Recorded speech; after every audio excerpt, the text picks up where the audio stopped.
Good morning, everybody. Welcome to another one of the NSL and CreoVi webinars.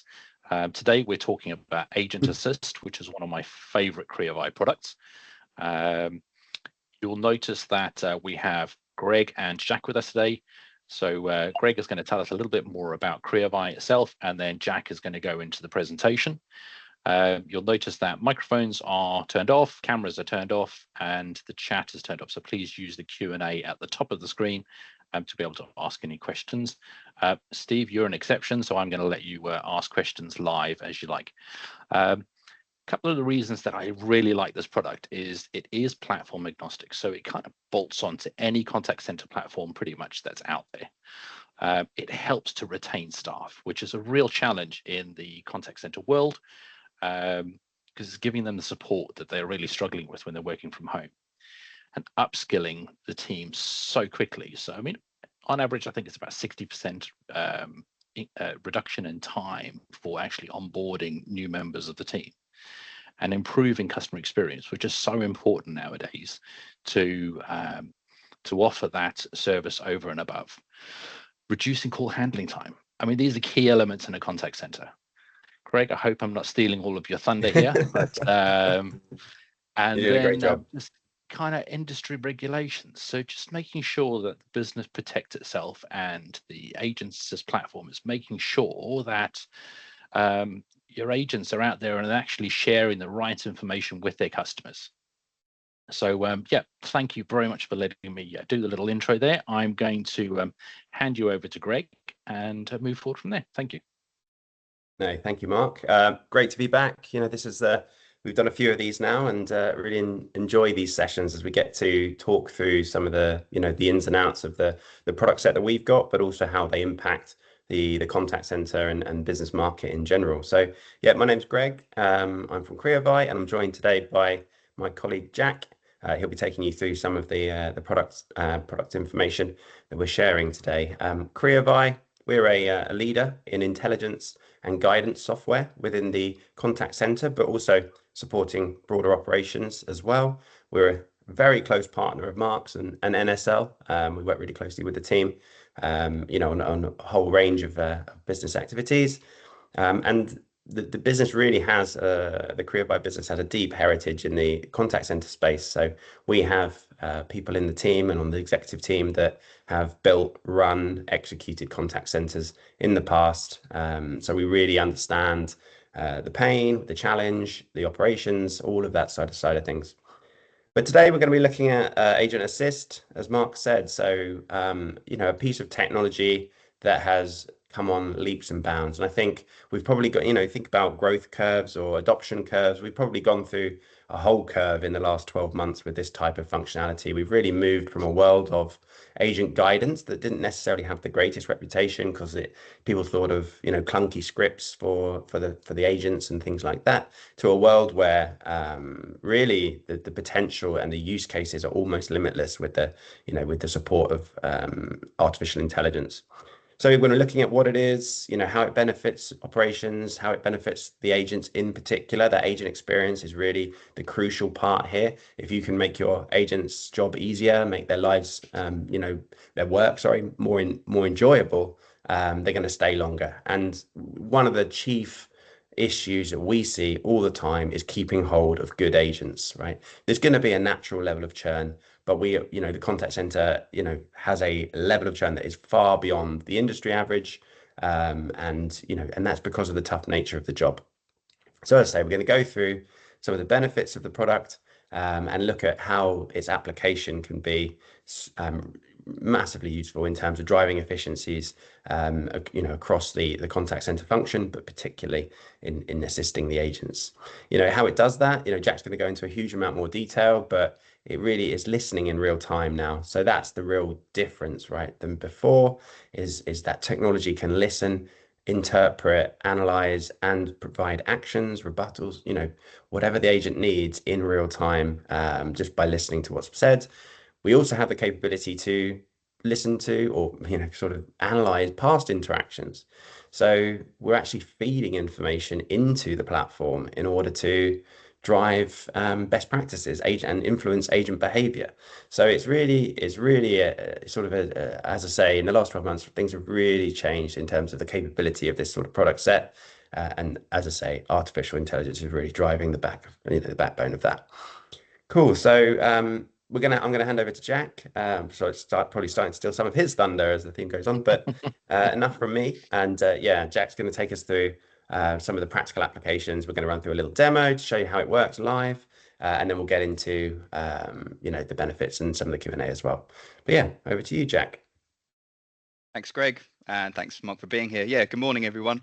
Really good to be here. So I'm going to share up my screen, and we'll walk through a high level of the product, how it all works. And as Greg said, we'll run through a demonstration live to show you it working and talk around some of the value points that we can bring.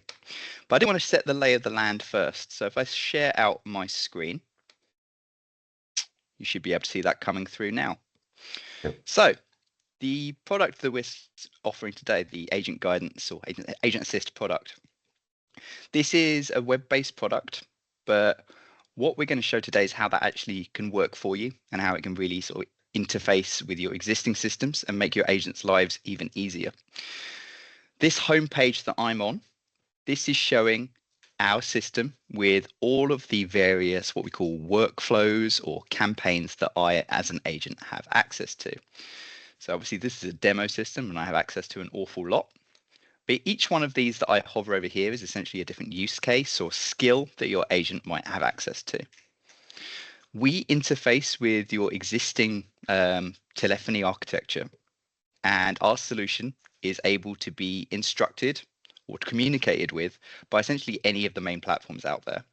And just to give a really high level of that with some of our strategic partners, this is a pure example and by no means the only people we can interface with. But our solution, as I say, is designed to work with you, and we're not going to cause a complete rip and replace of what you're working with at the moment. You can see here at this second tab, an example of how we can work within other platforms as an iframe. One of our partners here, Genesis Cloud. We actually render our software within Genesis Cloud and listen out for events from their soft phone dialer. So when a certain interaction comes in, and this is minor spoilers, but we'll jump right into it. When an interaction comes in or the agent makes a dial, they can be straight onto an agent assist call, ready to help. Another way we can work is also, if I close this tab, rendering a soft phone or another example within our platform itself. So in this case, we're working with 8x8, and the agent, when on queue, has all of the same capabilities within their soft phone that they would normally expect. And again, their soft phone can communicate directly with our platform and cause one of these workflows to pop based on things like inbound dial, IVR, what queue the customers come in on. All this information is two-way communication and enables us to, say, work with you and essentially be that seamless extension to your agent's current experience. Without any additional training or functionality, they can work as they normally would and suddenly receive a whole host of additional features and functionality that can assist them on an interaction. I'm going to work within our pure platform today because there's a few things I want to talk about before we jump into the demonstration itself. If I open up any one of these, let's say, campaign-driven workflows and just give you guys a look at it, one thing you'll see on each one of the different flows I've opened so far, a completely different look and style and feel in that main body. So this main piece that I'm mousing over here, that is what we call the agent guidance or sort of agent workflow. Like the entire solution, I know you'll probably get sick of me saying this, it is completely customizable down to style, theme, and essentially how you want it to function.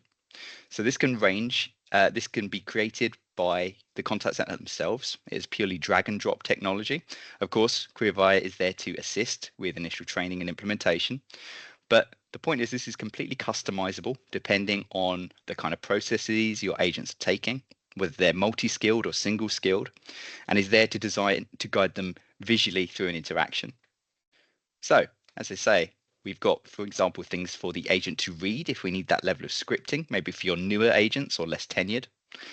Navigation options that can take them into different flows of the script. So these can be branched, almost like that flowchart approach. And each one of these options here can take the agent down a completely different route of the flow itself. The second piece, which we layer onto this, but a lot of our customers can actually start with, and this is an important distinction, is the Agent Assist widget. This piece is the AI widget, and this is actually doing real-time transcription and then natural language understanding of the entire interaction that can then be driven to provide extra assistance to the agent based on what's being said in the flow.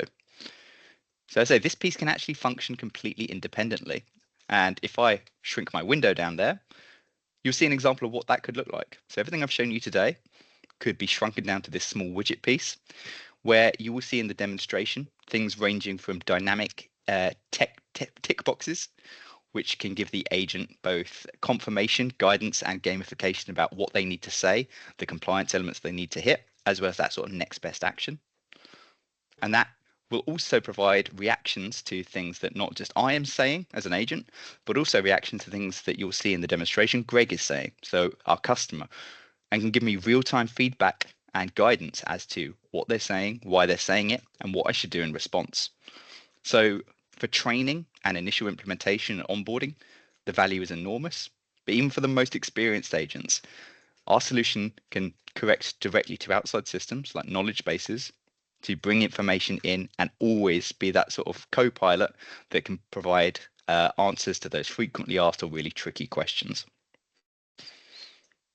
So without further ado, that's set the lay of the land. I think Greg and I will run through a typical interaction today. So Greg's going to get his acting hat on.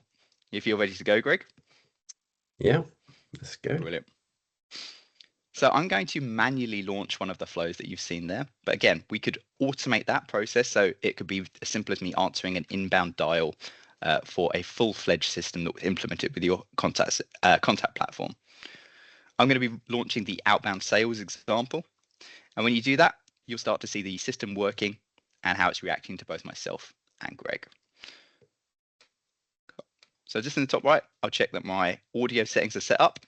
And that's the only key piece that we need to listen out for, because we have a solution that sits on the agent desktop that captures the audio natively. We're not capturing the audio from the telephony. That's something that we can provide as an additional feature. So I'm going to call up Greg and I'm going to try and get him to buy something of mine, and we'll see how this solution helps me out. Well, hey, good morning. Am I speaking to Pat Smith? Yeah, this is Pat, but what's this regarding? Hey, Pat. Well, my name's Jack, and I'm calling on behalf of the Outbound Sales Incorporated on a recorded line. We're reaching out to our existing customers today to review all of the available internet offers so we can make sure customers like yourself are getting the unmatched prices, unbelievable speeds they've come to expect. I just wanted to know if you had a few minutes to review the eligible offers for your area. No, I was going to cancel my contract. I'm having a lot of speed issues with you guys. Oh, well, look, I'm really sorry to hear that, but I do appreciate the honesty. Like any service, we've definitely had areas where we've had challenges, but I don't know if you've heard that we've had a recent fiber optic expansion to our network, which could really address those speed issues. Our current customer satisfaction rates are through the roof. So if you've got a few minutes, I'd love to share some testimonials with you. Well, I've seen your prices and they're too expensive. Okay, well, again, really it's good to hear that, but I understand that price is a significant factor. Our pricing does reflect the quality and reliability of our service, however, especially with that latest fiber optic expansion. But really, Pat, what we're offering today are a lot of discounts, bundled services and promotions, which I'd love to talk with you if you can give me a few minutes. I'm sure we can find something that's good for you. Okay, let's have a look. All right, appreciate that. So just to check, is it okay to call you Pat? Yep. All right, Pat. So I can check and see what services and plans are available. Could you just confirm for me your current address and your zip code? Yeah, it's 13 Brookview Lane, Boulder City, Nevada. That's 89046. Fantastic. And Pat, for security, can you just verify the telephone number I'm calling you on right now? Why do I need to give you my telephone details? Yeah, great question. Well, that is actually a security feature. So I need to confirm that your details match the ones that we have on the system to ensure that your identity is verified. We take your security really seriously. Okay. Well, my telephone number is 725-078-7518. Fantastic. All right, Pat, we're through security. So I'm just going to go through a few questions now to really understand your needs and what you're using the internet for. So typically, what would you say that your main internet consumption is? Are you using high bandwidth things on the daily, like gaming, Netflix, and YouTube? Or is it a more basic usage, like on your mobile for things like email, Facebook, online banking? Probably streaming Netflix and my son's games. Okay, so I'll put you down for the advanced package in that case for the high bandwidth streaming. And on that note, do you have anyone who'll be working from home or taking any sort of online classes? Yes. Yeah, okay, so that's an extra tick in that box. Anything in the home that needs a constant connection? So things like security systems, like a Ring doorbell or security cameras? No. No? Okay. And how many people will be using the internet in the home? You mentioned yourself and your son, Yeah, two of us. just the two of you. And how many devices do you guys have in the home? So that's things like a mobile to the gaming console you mentioned. Two. Two as well. And Pat, to ensure that we provide wall-to-wall coverage, I just wanted to know if you had a one-story home or two-story home or more. Yeah, it's two-story. Two-story. And do you have any spots in the home that have trouble connecting to the Wi-Fi in that two-story home, like a dead zone or anything like that? No dead zones. Okay, and in this package, would anything be of use to you in the additional security features? So we can offer things like antivirus, parental controls, also data usage monitoring to see what your son's actually consuming on that console of his. Yeah, data usage monitoring would be interesting. All right, I'll mark you down for that. And Pat, look, a great thing here, based on your address, I can actually see that your address is eligible for a self-install. So if you're feeling handy, I've actually a way to save you some money. Would you be interested in installing that modem yourself? If you do, you could save money on installation fees a lot of our competitors will push on you. Yeah, that would be fine. All right, I'll mark you down for that. So I'm just reviewing the information we captured there, Pat. And I say, let me get you a quote to see what this sort of thing could cost you. So based on what you've told me up until this point, the package I'd strongly recommend, and actually the package a lot of our customers take and keep, is our Express Fiber package. So that is the fiber optic bundle that we mentioned earlier. That comes with an unlimited data plan. So you've got the complete freedom to use the internet with no worry about going over your contract. And that is normally just $50 a month. But even better than that, we've got a special right now, and I can get that down to $35 for just the first 3 months. So that's saving you $45 across that time. And that includes the data usage monitoring that you were looking for. So Pat, how does that sound? Do you want to get that locked in? It sounds good, but I need some time to think about it. Okay, no, totally understand. But while you're thinking it over, is there anything I can provide or any more information or details about our service that might help? I'd love to know what's holding you back today. It just sounds really expensive for what I'm getting. Yeah, that's fair. And you did mention that at the start, and the price is a big factor. But I guess let me ask you this. You were thinking about sort of ripping and replacing us already. So you'd have to go through this whole process with another vendor, and it would be even more complex to get us out and potentially get that new modem and router in.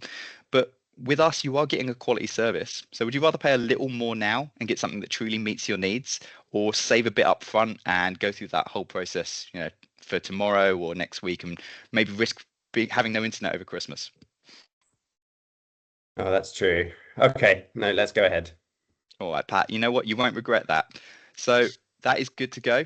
That's all ordered for you. Your new modem will arrive in the post in 3 to 5 working days. And I say once you've done that self-install, you are good to go. Look, any other questions for me? No, that's good. Thank you. All right. Well, thanks for taking the time to speak to me today. Enjoy your faster and better internet. And thanks for sticking with Outbound Sales. Have a lovely rest of your day. Thank you. Cool. So that's the end of the customer portion of that call. And I will just take a pause there. Great work from Greg. Thank you. Hope I didn't push you too hard on the sale. So everything that you saw, ranging from the dynamic tick boxes, which were reacting to things I was saying, and the coaching, guidance, and process guidance that was happening, was all reacting to things Greg was saying. That's all being driven from the transcript tab there, which is still going to be listening to me. So it's just going to scroll right down to the bottom there. And we can see everything I'm saying there in blue coming through in real time, everything Greg said in gray. And that's what the system is listening to and understanding. So we're not using a sort of natural language engine to drive those responses. You are in complete control over what you want the system to react to and the kind of responses it's given. So we can connect up to knowledge hubs to pull answers straight from a knowledge source to those agents. A lot of our customers will also use these flows themselves as that knowledge hub. So having those answers within a flow and allowing the system to then pull from it, so you know that the right answer is being given at the right moment in the right context. The final feature I want to show, though, is this page here. This is the sort of post-call wrap-up. So our system can persist even after the customer disconnects or the call is naturally concluded. And that means that we can assist the agent with things like A, dispositioning the interaction, something we can automatically do based on either the context of the conversation or the flow, the workflow the agent took. And we can also help with post-call notes and summaries. This button here enables the agent to take very quick actions, almost as hotkeys within the widget itself. If I click, for example, summarize, that will generate for me a summary of the interaction, either the entire transcript if we want, or a bullet point summary.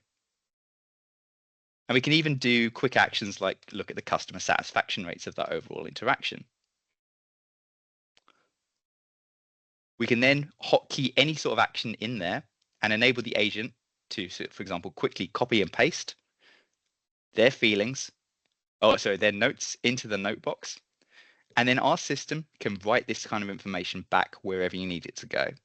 The same way phone systems can communicate with us to pop one of our workflows, we can then communicate downstream to push information like this back to a CRM or another source of record. And once I click end call, all those notes will be taken. I might want to take my own notes, however, that you saw me take during the call and put them in here. So customer lives in a 2-story home. I might make any changes I want. And then when I click end call, that will wrap that all up. Those notes will be complete, pushed out to my system of record, and the agent is then back on their home screen, ready to take another interaction as they need. So maybe they're making that same outbound dial every day. They're following that exact same flow. Maybe they're a multi-skilled agent ready to take a completely different type of interaction on the next call.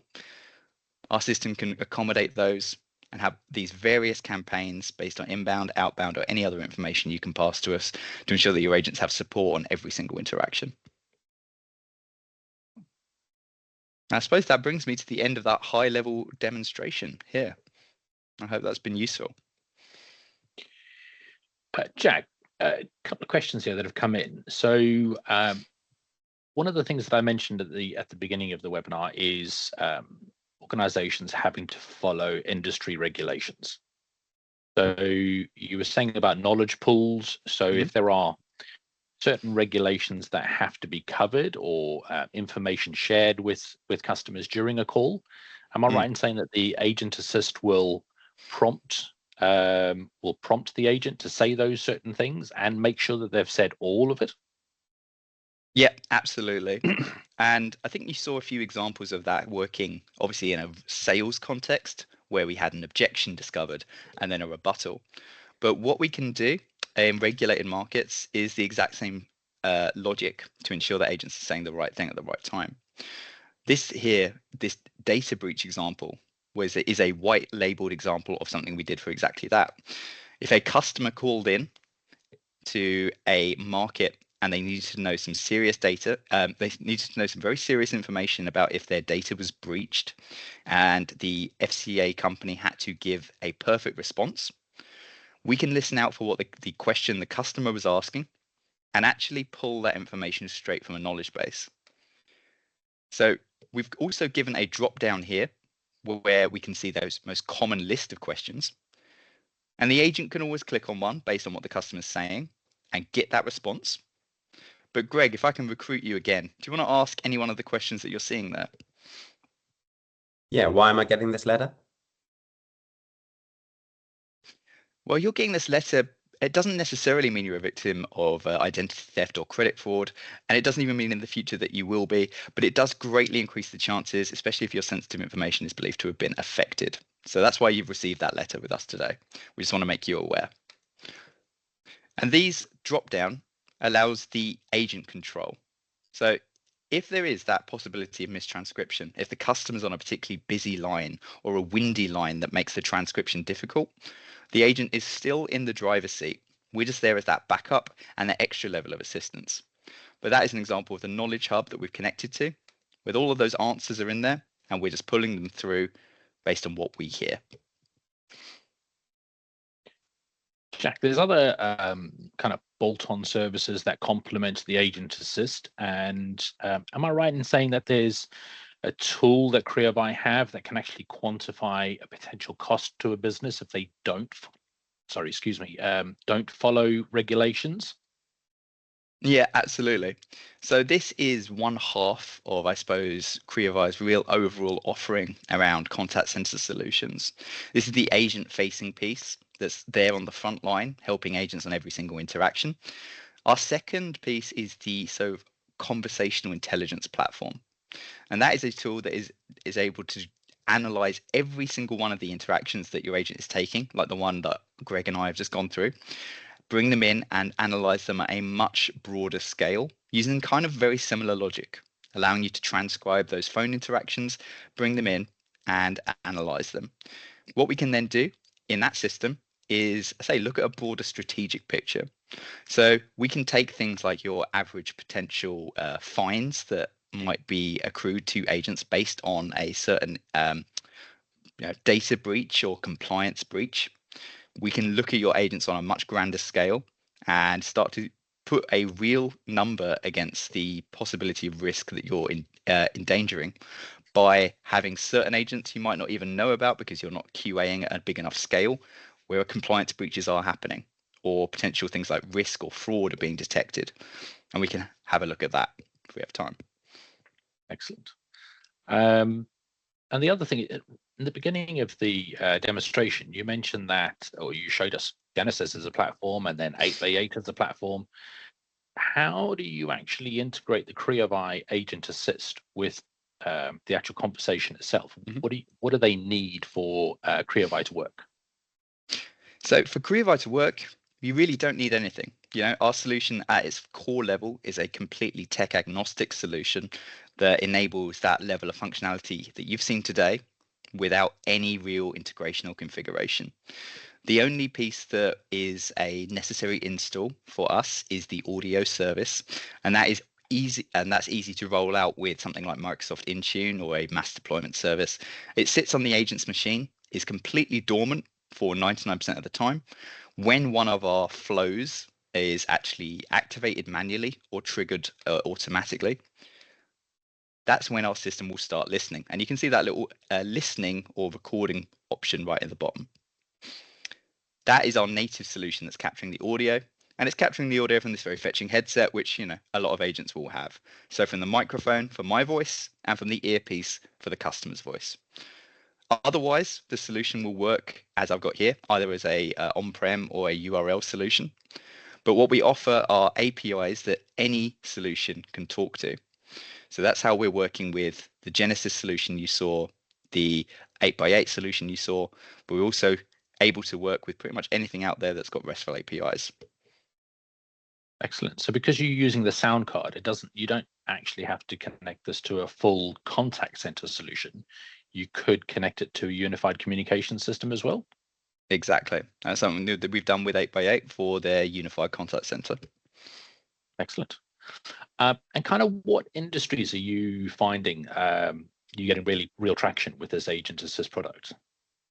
I think it is one of those the more formal sort of compliance driven ones. So things like BPOs enormously, insurance and financial sectors, but even smaller sort of things like travel agents, anything that enable, especially things like where there is outbound sales, where there are agents in need of support. They might not always have the latest information to their fingertips, and our solution is there as that backup. It's not there to automate the agent or replace the agent.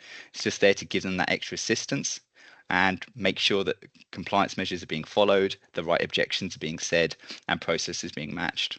Greg, I don't know if you wanted to add to that. Yeah, no, I think that's a really fair summary. Regulated markets are really important. They've got, there are serious consequences to not following compliance, and the regulation that sits in front of them. I think when we combine the products, also industries or businesses that are sit in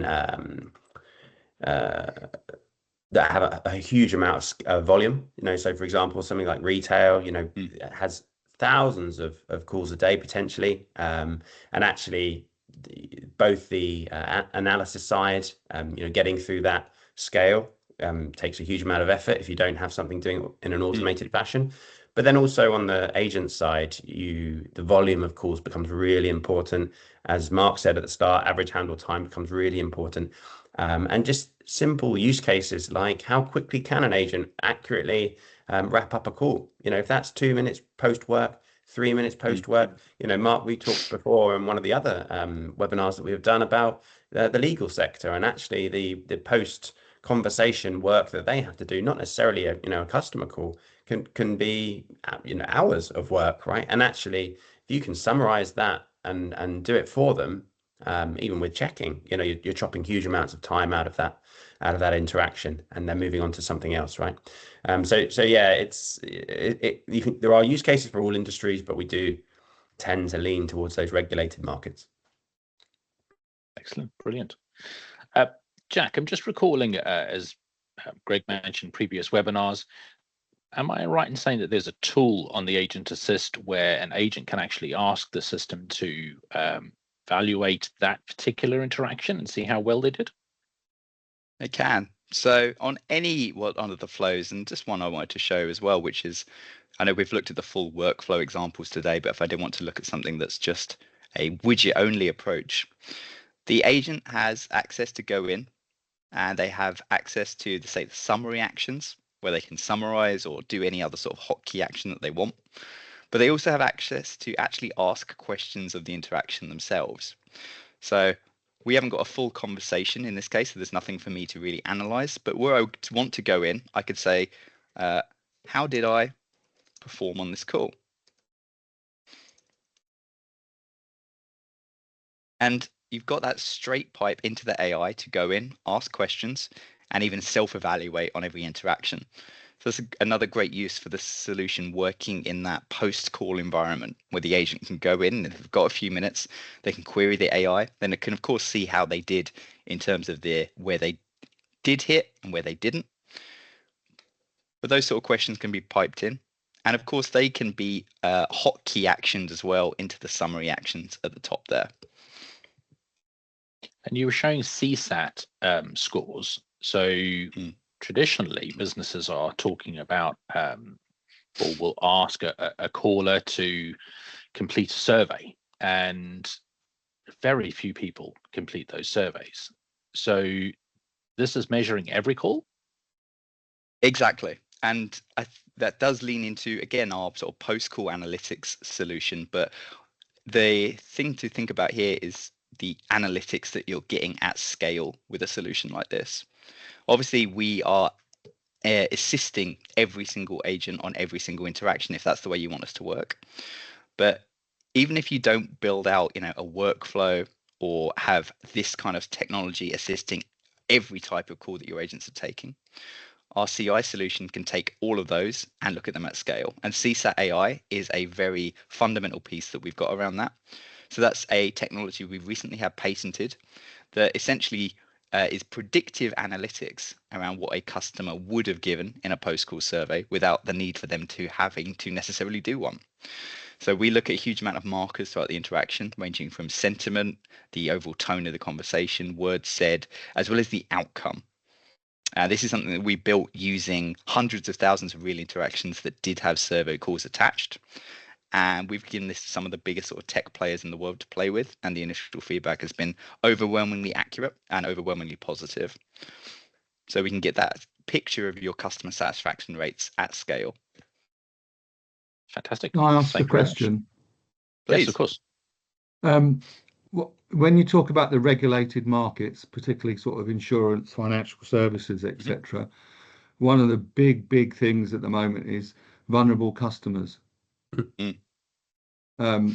And I presume you do have the capability to pick up vulnerabilities from the conversation. I mean, can you give me some sort of report on how how that is handled, and how easy it is, or how complicated it is? Yeah, and in fact, I think it'd be great to just jump in and show you. So this is an example that we've got for utilities, Stephen, where we are looking for that exact use case because of exactly what you said. It's a huge issue right now, and it's something that you need your agents to be responsive to. Yeah. So, Stephen, I don't know if you wanted to say that you were struggling to pay your bills at the moment. Yeah. Oh, You want me to say it? Yeah, go on. I'll volunteer from the audience. Yeah. My wife's spending all my money and I'm struggling to pay the bills. Really sorry to hear that. But look, straight away we get that vulnerable customer alert, and of course that's configurable in terms of both what triggers it. This is not a black box that's saying here's what we think is vulnerable and we're giving it to you. You can configure what you perceive to be vulnerability, and that can range from a broad intent, like it was there, to a keyword or a key flag, like some people talk about doing things harm to themselves that we want to be alerted to straight away, or we can have a broader picture like that. And of course, could it be hesitation, or the fact that they spend too long trying to come up with what should be a straightforward answer? They struggle with. Yeah. So it could be a time delay. Exactly. So not just the language used, but also things like the silence time, the perceived amount of dead air that we're picking up, distance between interactions. Of course, if the thing that works best for us is if you know those kind of flags that you're looking for, they become infinitely easier to tell the system to look out for. And is that can apply to every call that customer that sort of agent actually deals with? Yep, exactly. Okay. So these sort of things are very easy to, once you've built them, template and use across every flow that you need it to work on. And also worth saying, Stephen, that of course you have the post analytics product, so you can go back and look at all of your interactions or a month's worth of interactions and go and spot some the anomalies or the trends in that data as well. So it can listen out again. If you wanted to do a retrospective wash up at the end of the month or the end of the week or something like that, as well as the live pop as well. Okay. Just as a second thought on this, so yes, there's absolutely a need to focus on vulnerable customers and make sure that the agents support them correctly. But I think there's also an element of looking after the agents as well. So, Jack, if I'm right in saying that this sentiment analysis that CreaVi offer will not only measure the sentiment of the customer, but also measure the agent themselves. And so you could measure those calls that the agent is processing and see the impact of those calls on them. And so then team leaders, supervisors can offer the additional support and have the necessary conversations to support their team. Yeah, and I think you're absolutely right, Mark, because it's a huge issue and is, I think, one that often goes slightly under the radar compared to the vulnerability on the customer side. And what we do is look for, yes, the agent sentiment as well. Being able to look at it on a big picture scale is very important, because using that sort of analytics in every interaction enables you to trend that data accurately. So even if you are getting the, even 1 out of 100, or more likely with us, 1 in 1,000 or 10,000 calls that's not scored accurately, it's not going to affect the overall trend line if an agent's sentiment on a call is dipping day in, day out, where you can then react to it. But we can also react to it on the front end here. And if this sort of vulnerability alert pops up, and it was, a very serious one and a very heavy one, our solution is that real-time front end that's going to safeguard them. So if you want to immediately alert a supervisor via an email alert if an agent has dealt with a very heavy call, that's something that's easy to set up. And that supervisor can step in, say, yeah, that was a tough one. Take a 15-minute break, take a half-hour break, go home, whatever you need to do. So there's all those levels of safeguarding that we can apply. And I think it's worth noting that you could start to model what led to burnout and Mm. agents leaving, right? You could start to look at the trends in the data that led to someone deciding to move on from their role. And actually, there might be some really key indicators in terms of that trend line running down, or maybe they had a spike in vulnerable customers that week. You know, it's again back to it's almost limitless, right? In terms of being able to extrapolate reasons for, you know, how things ended up the way that they did. Are there any limits, do you know, industry standards in terms of how long an agent can stay on the phone Oh, I don't in any particular shift? Because I that, know, I mean, I don't know, I don't know them if- offhand, but I know there are industry stats about like the time the contact center wants the agents to hit in terms of being on the phone. But I've never Yeah. heard whether there is an actual, a limit to the amount of time. Well, actually, the only thing that springs to mind there is that we do absolutely have customers that build in time for their agents, right? So they have proactive, schemes in place that mean that people get breaks and all of that sort of stuff, especially if they know they are dealing with vulnerable customers, or just you don't necessarily have to be vulnerable, but you can be emotionally charged, say in an insurance first notification of loss. Your house was just burnt down, right? It doesn't mean that you're necessarily physically or emotionally vulnerable, but you could be, pretty cross. I was going to say something different. You could be, you could be pretty upset. But yeah, no, I haven't ever heard whether there is a limit to the amount of time they have. I'm just thinking about burnout. Listening to people that are coming up with problems, or outpouring their sort of life situation to people for hours on end can have a negative effect on the agent. And actually, one story we like to talk about is one of our customers who, used to hire very tenured agents, right? Would go out and hire 3 to 5 year experienced agents, not toddlers. And straight from the mines. Yeah.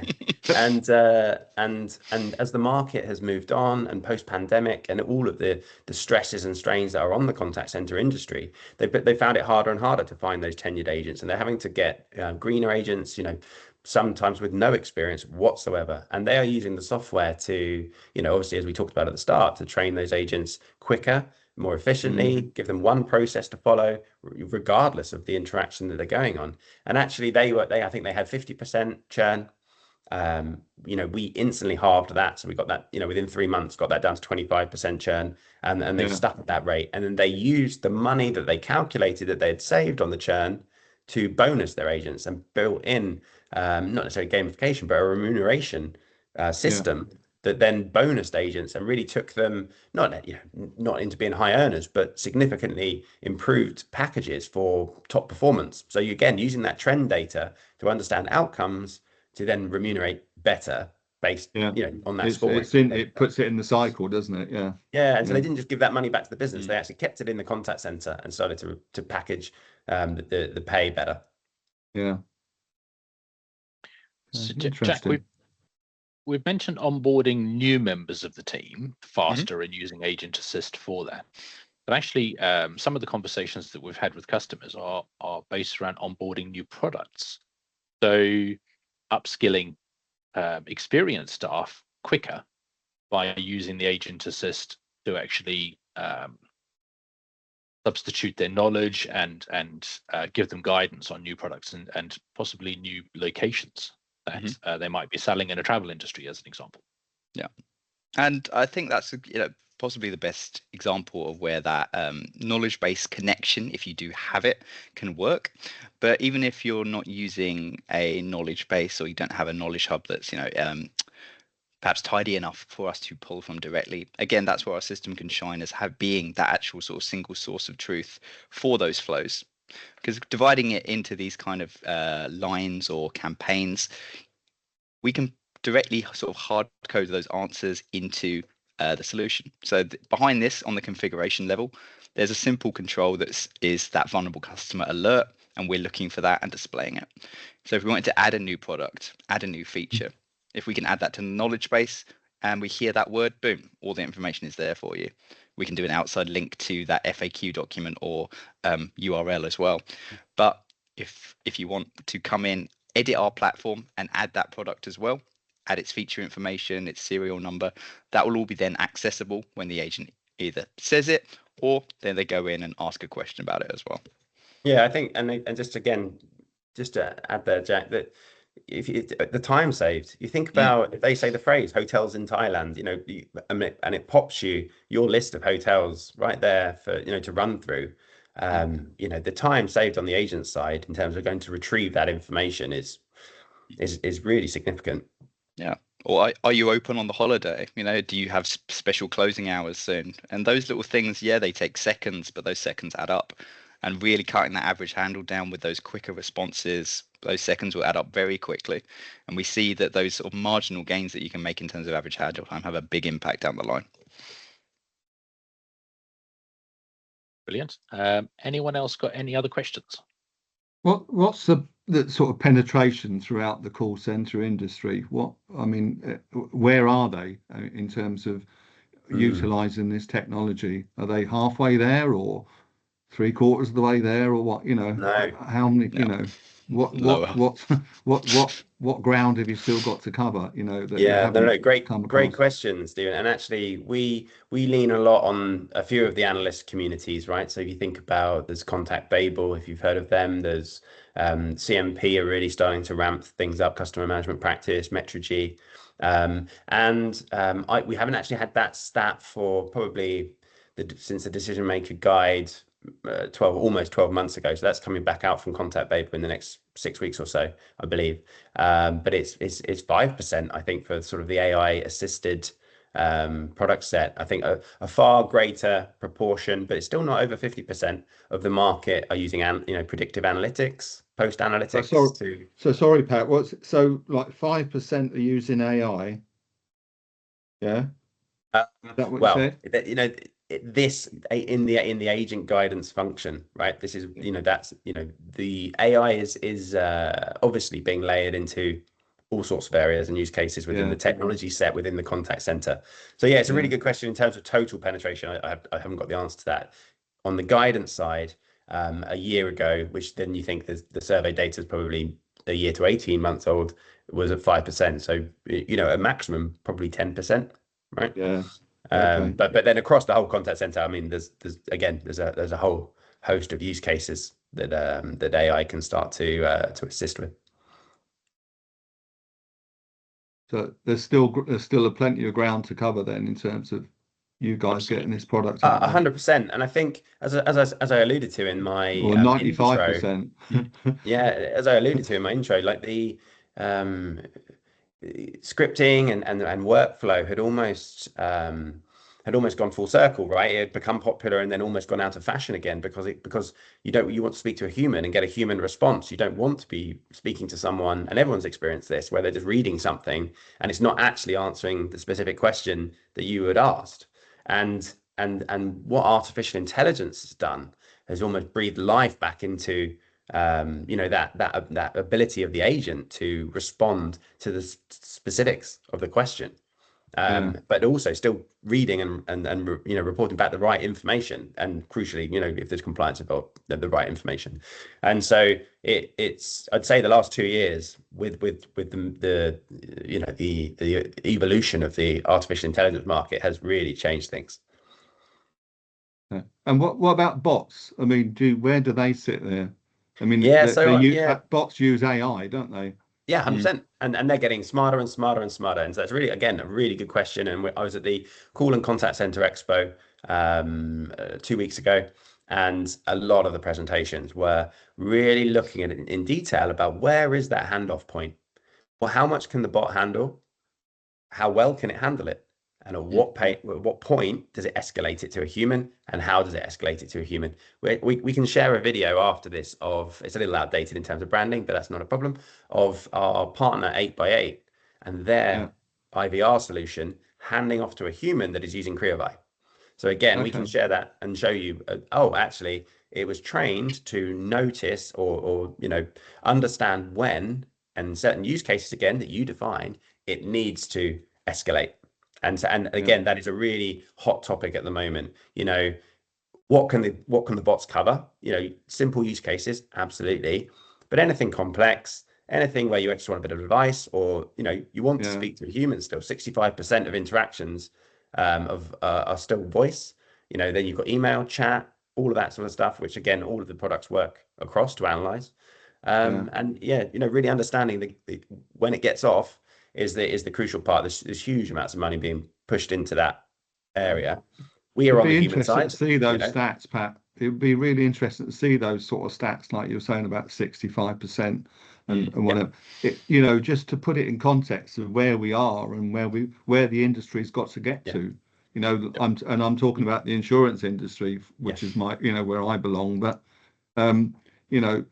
it's sort of, it's like piecemeal from what you're saying. We haven't got it all. It's not all lined up, is it? No, and I can share a fantastic report from Contact Babel around agent assist in this space, and that will be which we sponsor annually. That will be republished in February, I believe, or March. So, but I can send you the 24 edition.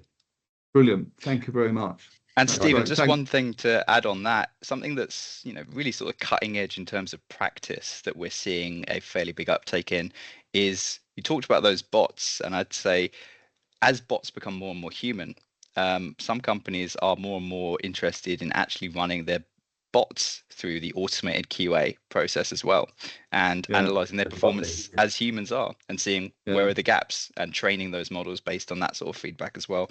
And that's something we can assist with. We can bring those bot interactions into our post analytics tool and analyze them the same as a person. Can you see yourself in a situation where that it's cheaper to not employ humans, or less troublesome? I think there's always a need to have a human there, Stephen. So there are places for both environments, I think. Yeah. Okay. All right. No, fascinating. Thanks, guys. I really appreciate what you put in. That's illuminating for me. I actually worked for a call center once when I was working for Pinnacle Insurance. I had a company called FTS, and I collected. I went to an award ceremony to pick up an award for an outbound campaign. I got back with the trophy, and I said to our guys, "Which is the outbound campaign?" Outbound campaign. And said, "We haven't got one." We bought the award. We've moved on a lot since then. But I can see we're coming to the end of our time. So, any final questions? I'm done. Thank you, guys. Really appreciate it. Thanks, Stephen. Thank you so much, and thank you very much to Jack and Greg and for sharing. As I say, we will post this webinar on our website as well as on our YouTube, and look forward to the next webinar that we're doing in January. So thank you all. Thank you. Thank you all.